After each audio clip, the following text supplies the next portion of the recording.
Sir ಈಗಾಗಲೇ FIR ದಾಖಲಾಗಿದೆ sir Lokayukta, ಮತ್ತೊಂದು ಕಡೆ EDಯಲ್ಲೂ ಕೂಡ ಅವ್ರ ಮೇಲೆ ಕಂಪ್ಲೇಂಟ್ ದಾಖಲಾಗಿದೆ. ಏನಾದರೂ ಅವ್ರಿಗೆ ಸಮಸ್ಯೆ ಆಗುತ್ತೆ ಸರ್ ಇವೆಲ್ಲ ನೋಡೋದಾದ್ರೆ ನೀವು?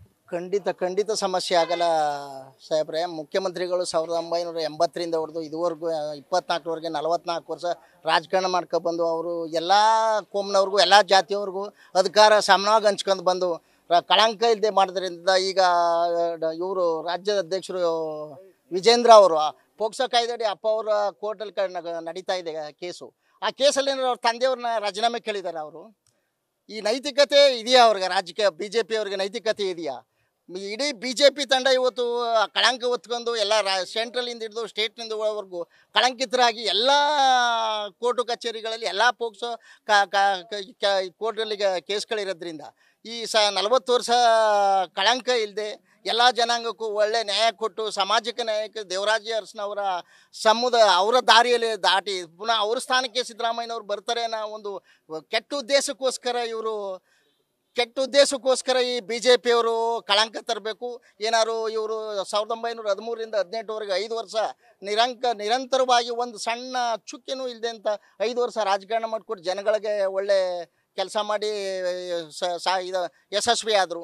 ಅದೇ ಥರವಾಗಿ ಇಸತು ಹಿಂಗೆ ಆಗಿ ಮುಂದುವರಿತಾರ. ಇವ್ರಿಗೇನಾದ್ರು ಒಂದು ಕಳಂಕ ತರಲೇಬೇಕು ಇವ್ರ ಫ್ಯಾಮಿಲಿಗೆ, ಸಿದ್ದರಾಮಯ್ಯನವ್ರಿಗೆ ಅಂತ ಹೇಳಿ BJP ಅವ್ರ ಷಡ್ಯಂತ್ರ ಜಾಸ್ತಿ ಆಗಿದ್ದು ಹೊಟ್ಟೆ ಕಿಚ್ಚು ಮಾಡ್ರ ಅಂತ ಕೆಲಸ ಇದು. ಸೈಟ್ದು ಏನು ಅವಶ್ಯಕತೆ ಇಲ್ಲ. ಅವರು ಲೀಗಲಾಗೆ ಮಾಡ್ಕೊಂಡು ಬಂದಂಥ ಸೈಟ್ಗಳು 14 ಸೈಟ್ ಏನು ಅವ್ರಿಗೇನು ಬೇಕಾಗಿರಲಿಲ್ಲ.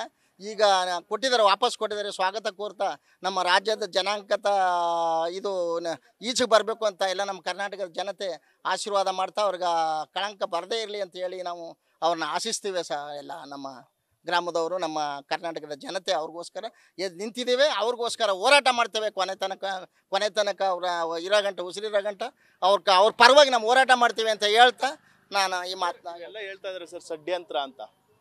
ಯಾಕಾಗಿ ಸರ್ ಸಿದ್ದರಾಮಯ್ಯನವ್ರ ವಿರುದ್ಧ ಅಷ್ಟೊಂದು ದ್ವೇಷ, ಷಡ್ಯಂತ್ರ ಏನಕ್ಕೆ, ಹುನ್ನಾರ ಏನಕ್ಕೆ ಅಂತ? ಸರ್ ಚಿಕ್ಕದಾಗಿ ಹೇಳಲಿಕ್ಕೆ ಬಯಸ್ತೀನಿ.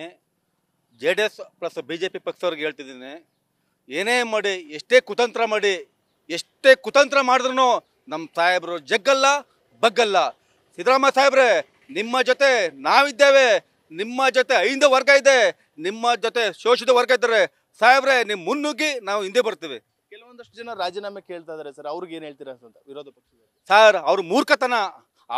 ಅವ್ರ ಮನೆ ಒಣ ಮಾಡಿಕೊಂಡು ಬೇರೆ ಕಡೆ ಹುಡ್ಕಕ್ಕೆ ಹೋಗ್ತಾರಲ್ಲ, ಇಂಥ ಒಂದು ಮೂರ್ಖತನ ಇನ್ನೆಲ್ಲ ಇದೆಯಾ? ಫಸ್ಟ್ ಮೂರ್ಖತನ ಬಿಡಿ, ಸಿದ್ದರಾಮಯ್ಯ ಸಾಹೇಬ್ರನ್ನ ನೋಡಿ ಕಲಿರಿ. ನ್ಯೂಸ್ ಫಸ್ಟ್ ನಿರ್ಭೀತಿಯಿಂದ ನಿಮ್ಮ ಪರವಾಗಿ.